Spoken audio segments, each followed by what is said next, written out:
encourage the honourable member for Windsor West to restrain himself.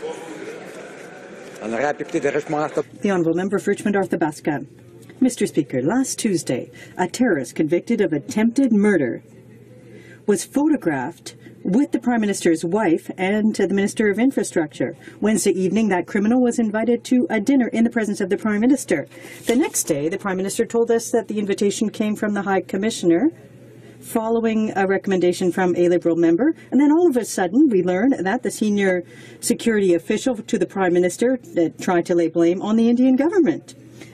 If the Prime Minister is telling it as it is, can he provide proof of the involvement of the Indian government? Minister of Public Safety. Mr. Speaker, it has been well explained in this House and elsewhere that the invitation that had been extended should not have been extended, and when that became known to the government, the invitation was in fact rescinded.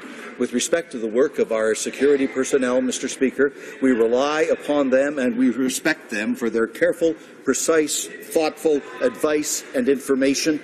We treasure very much the work of our police and our security officials. The honourable member for Richmond Arthabaska.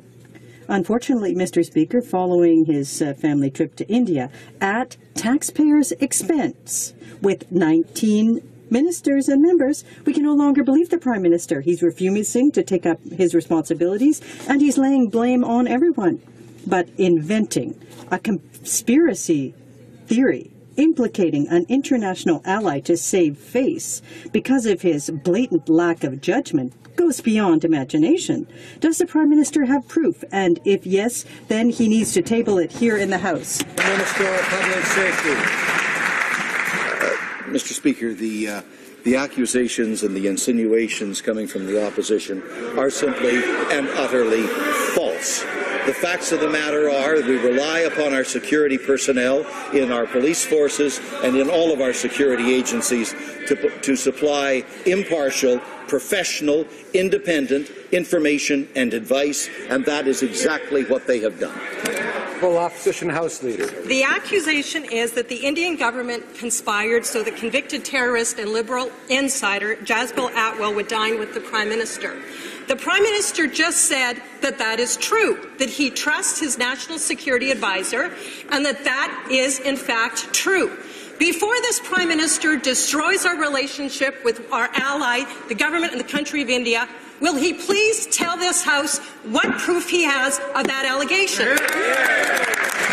Honourable Minister of Public Safety.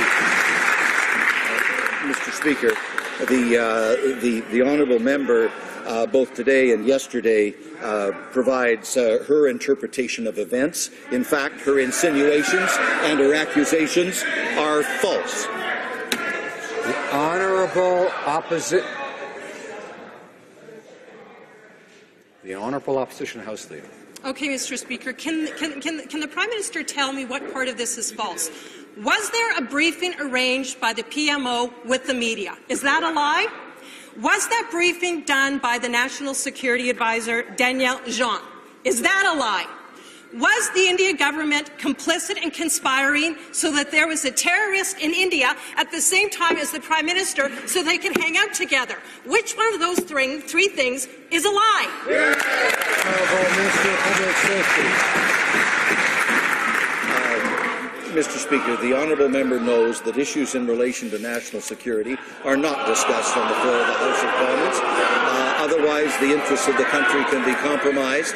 The fact of the matter is we rely on our security officials to provide independent, impartial advice to the government and information to the country. They have performed their jobs in every respect in this matter exactly as they should have performed.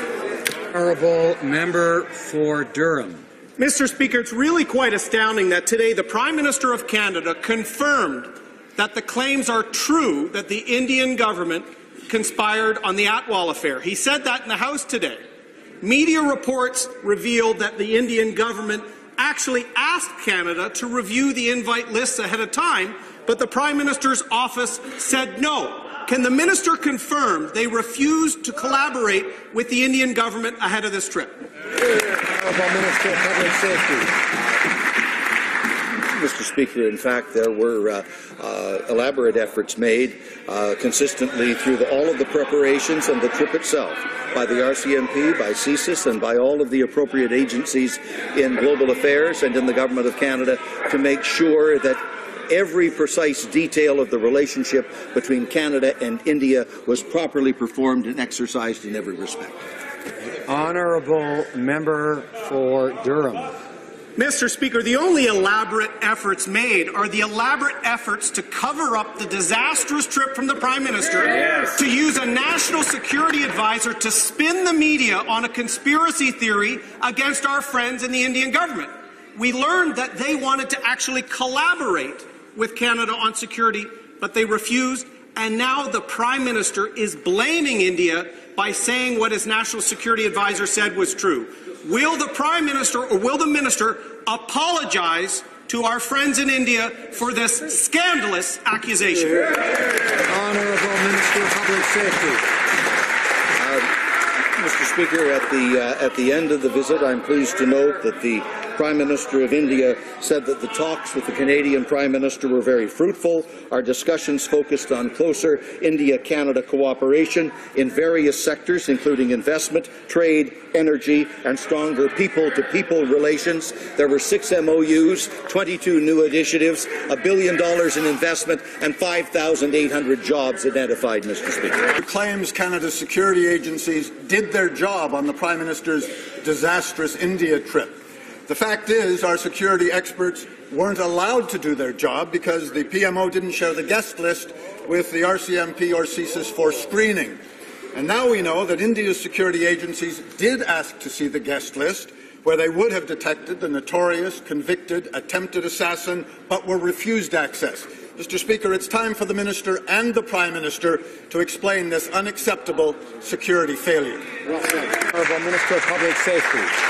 Mr. Speaker, in fact, the security problem was identified. As soon as it was identified, the invitation was rescinded, Mr. Speaker, and that action was taken by the Government of Canada as is appropriate. Honourable member for Thornhill. Well, that's not good enough, Mr. Speaker. The PMO should have known. The Minister should have known. The RCMP and CSIS certainly did know that the hotel where the PM's cocktail party was held, the hotel at which the convicted attempted assassin posed with pictures with the Prime Minister's wife and others, was the site of a major terror attack in 2008 that left 1 Canadian dead. Why did the Prime Minister choose to disregard the assistance India offered and then push a conspiracy theory that has undermined relations with India? The Minister of Public Safety.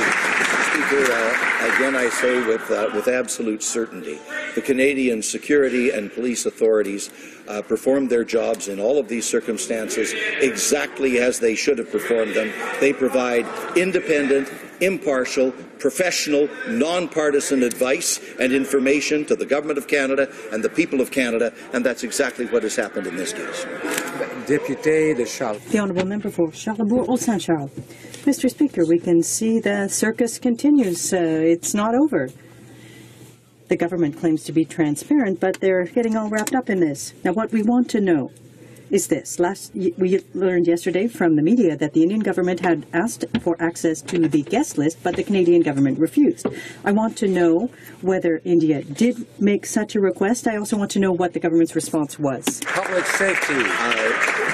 Mr. Speaker, the arrangements with respect to the Prime Minister's mission to India were very carefully prepared, not only by the Department of Global Affairs, but also with the assistance of CSIS and the RCMP. They took all the necessary steps to ensure the security of the mission, and the officials with respect to the Prime Minister's office, once they had identified the presence of a particular individual, they took the steps to rescind his invitation. For Barrie Innisfil. There aren't enough buses in Ottawa for the Prime Minister and his backroom executives to throw people under, Mr. Speaker. They've thrown the nonpartisan National Security Advisor under the bus by having him float a conspiracy theory that the Indian government was responsible for trying to undermine India-Canada relations. Let's be honest. The Prime Minister did this to justify his disastrous trip to India, but more than that, they pushed this to the media without a single shred of evidence. Will the Prime Minister provide the evidence, if it even exists, that supports this laughable conspiracy theory? Honourable Minister of Public Safety.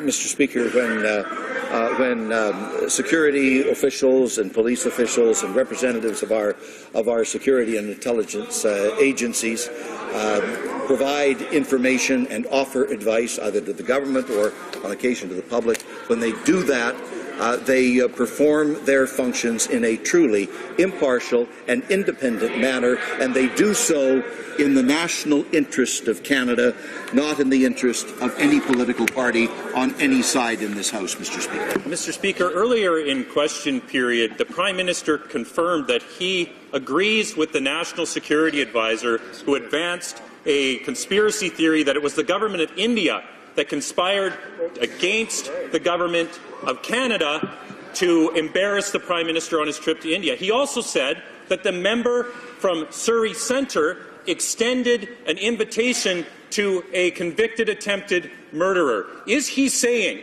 that the member from Surrey Centre is complicit with the Indian government in conspiring against the government of Canada? Honourable Minister of Public Safety.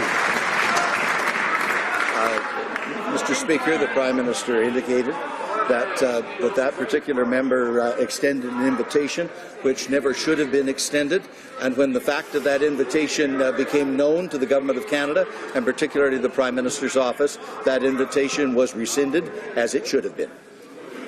The Honourable Member for Chilliwack Hope. Well, Mr. Speaker, we have two theories here. One, that the member from Surrey Centre acted alone and issued an inappropriate invitation for which he will be having a very stern meeting with the Prime Minister. The other theory that's been advanced is that from the National Security Advisor is that this was a vast Indian conspiracy set out to embarrass the Prime Minister. Which one of those theories advanced by this government is a lie? Honourable Minister of Public Safety. Mr. Speaker, it has been said repeatedly and accurately, A, the invitation should never have been extended. Once that invitation became known, it was rescinded by the Government of Canada. We've also made the point very clearly that our national security and intelligence and police agencies perform their functions in a completely nonpartisan, impartial manner, always in the best interests of Canada.